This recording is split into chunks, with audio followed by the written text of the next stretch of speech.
प्रदेश सरचिटणीसपदी निवड झाल्याबद्दल आपलं अभिनंदन. धन्यवाद. येणाऱ्या काळात आपण आपली राजकीय भूमिका काय असेल? आपण विधानसभा लढवणार की जिल्हा परिषद? मी आत्ताच आपल्याला सांगितलं आहे माझ्या प्रास्ताविक भाषणामध्ये, येणाऱ्या काळामध्ये येणारं वर्ष आत्ताचं हे सगळ्या स्थानिक स्वराज्य संस्थांच्या निवडणुका आहेत. याबरोबरच लोकसभा आणि विधानसभाच्या निवडणुकाही अंतिम टप्प्यात येऊ घातलेल्या आहेत. जशी जशी परिस्थिती तयार होईल आणि पक्ष जे काय आदेश देईल,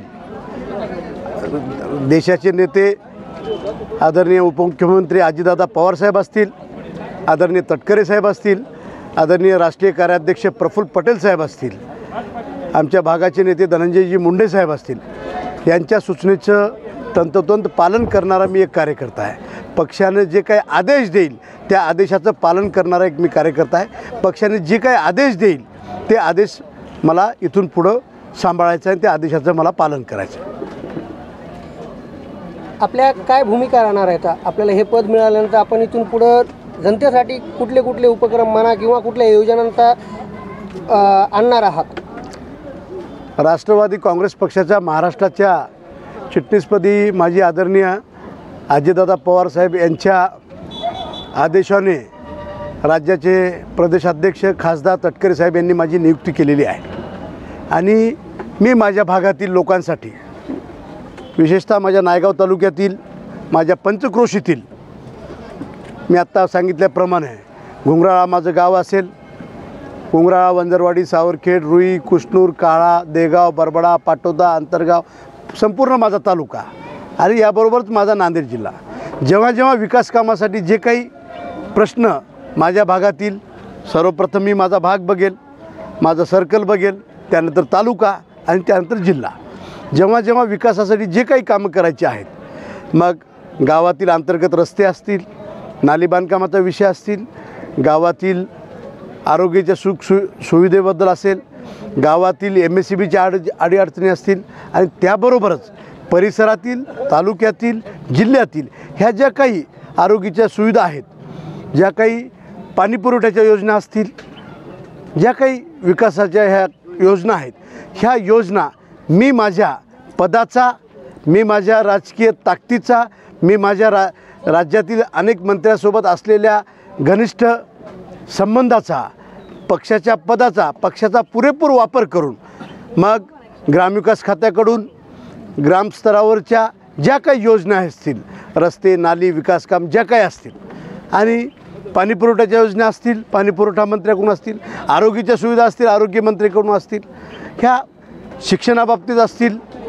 शिक्षण मंत्री, उच्च शिक्षण मंत्र्याकडल्या विषय असेल, ह्या सगळ्या डिपार्टमेंटच्या, पर्यटनाचा विषय असेल तर पर्यटन मंत्र्याकडला विषय असतील, ज्या काही विकास कामं आणायचे असतील ते खेचून आणण्यासाठी मी प्रयत्न करणार. कारण मंत्रालय स्तरावरची कामाची पद्धत मला माहीत आहे, तुम्हालाही सर्वांना माहीत आहे. गेल्या अनेक वर्षापासून मी गावापासून जिल्हा स्तरावर काम करत असताना मी माझ्या गावातच नाही तर माझ्या गावात, पंचक्रोशीत, तालुक्यात, जिल्ह्यात अनेक ठिकाणी, अनेक तालुक्यामध्ये ग्रामविकास विभागाचा 25-15चा निधी असेल, सामाजिक न्याय विभागाचा डॉक्टर बाबासाहेब आंबेडकर वस्ती विकास योजनेअंतर्गतला CC रोड नालीसाठीचा जो निधी असेल, पर्यटन खात्याअंतर्गत माझं जसं खंडोबा मंदिरावर मी जाणार आता रोड केला आहे, खंडोबा मंदिरावर सुशोभीकरण करण्याचा प्रयत्न केला आहे, तसं अजून काही भागातील पर्यटनच्या हेडमध्ये येणारे जे काही तीर्थक्षेत्र असतील, जी काही पर्यटन आणि तीर्थक्षेत्रामध्ये येणारी काही गावं असतील, त्या गावाला निधी खेचून आणण्यासंदर्भातला विषय असेल, आरोग्याच्या सुखसुविधेच्या संदर्भातला विषय, ह्या अशा अनेक प्रकारचा निधी, शिक्षण विभागाचा निधी असेल, अनेक प्रकारचा निधी मी माझ्या गावासाठी, माझ्या पंचक्रोशीतील गावांसाठी, तालुक्यातील इतर गावांसाठी, जिल्ह्यातील इतर गावांसाठी हा निधी मी खेचून आणलेला आहे, कुठल्याही राज्यस्तरावरच्या पदावर नसताना. आता तर आमचे नेते राज्याचे उपमुख्यमंत्री आहेत, वित्त व नियोजन मंत्री आहेत, या अगोदरही होती, त्यांच्या माध्यमातून, विविध मंत्र्यांच्या माध्यमातून हा सगळा निधी आणण्याचं आम्ही ह्या अगोदरही काम केलं आहे आणि यापुढंसुद्धा हा विकास निधी आणून आपल्या भागाचा विकास करून आपला भाग सगळ्या दृष्टीनं सुजलाम सुफलाम करण्याचा इथून पुढं माझा या पदाच्या माध्यमातून, या पक्षाच्या माध्यमातून अधिक ताकदीनं प्रयत्न असणार आहे. सर, कृषी मंत्री आपलेच आहेत, तर जो पीक विम्याचा प्रश्न आहे शेतकऱ्यांचा, त्याबद्दल काय सांगाल आपण? कृषी मंत्री आदरणीय धनंजय मुंडे साहेब आहेत. अतिशय कर्तबगार असा मंत्री आहे, अतिशय ताकदीचा मंत्री आहे आणि प्रचंड अभ्यासू असणारा आमचे धनंजय मुंडे साहेब आहेत. म्हणून येत्या काळामध्ये धनंजय मुंडे साहेबांनी कृषी मंत्रिपदाचा आत्ताच पदभार घेतलेला आहे.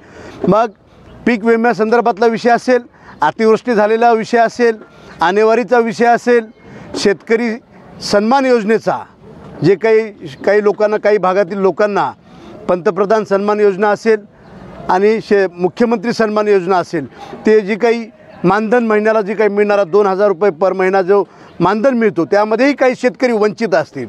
त्या शेतकऱ्यांचे प्रश्न तलाट्यापासून, तहसीलदारपासून, जिल्हाधिकाऱ्यापर्यंत आणि त्यापुढेही हे प्रश्न मार्गी लावण्यासाठी राज्याचा कृषी मंत्री म्हणून आदरणीय धनंजय मुंडे साहेब यांच्याशी सततचा पाठपुरावा करून माझ्या शेतकरी राजाला अधिक बळकटी देण्यासाठी, अधिक आर्थिकदृष्ट्या उभारी देण्यासाठी इथून पुढं या अगोदरही प्रयत्न केलेत आणि इथून पुढंसुद्धा ह्या सगळ्या योजनेचा फायदा, या सगळ्या योजनेचा लाभ शेतकऱ्यांना मिळून त्यांची आर्थिक प्रगती साधण्यासाठी इथून मी पुढं प्रयत्न करणार.